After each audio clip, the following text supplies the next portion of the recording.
ओम शांति।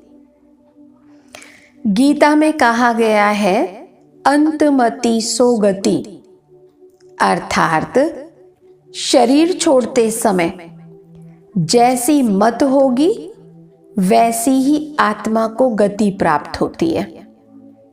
अगर शरीर छोड़ते समय विकारी देहधारी या संबंधियों की याद आती है तो श्रेष्ठ गति हो ही नहीं सकती, क्योंकि शरीर को याद करना अर्थात 5 तत्वों के भूत को, जिसमें अभी तक विकार भरे हुए हैं, और इन तत्वों को भूत कहा जाता है।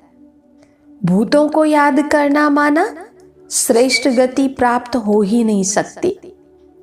इसीलिए शरीर छोड़ते समय सिर्फ एक परमात्मा की ही याद आए तो जीवन धन्य हो जाएगा और आत्मा गति सद्गति को पाएगी।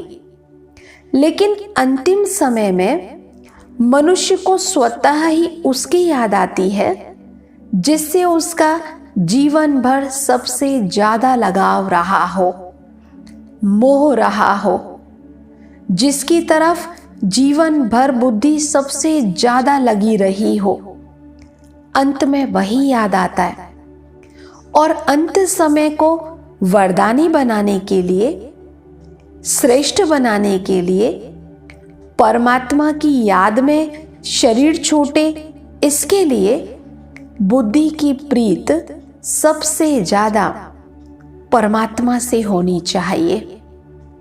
जीवन में सबसे ज्यादा किसी को याद किया हो, जिसे अपना सर्व संबंधी माना हो, वो परमात्मा शिव हो, प्यारा बाबा हो, तो निश्चित अंतिम समय में वही याद आएगा। फिर खुशी खुशी आत्मा बाबा के पास जाएगी, श्रेष्ठ धाम में जाएगी और श्रेष्ठ गति को प्राप्त करेगी, अर्थात सद्गति को प्राप्त करेगी। तो आत्मा सद्गति को प्राप्त करे, उसके लिए सहज पुरुषार्थ है जीवन में हम सबसे अधिक प्रीत परमात्मा से ही रखें। ओम शांति।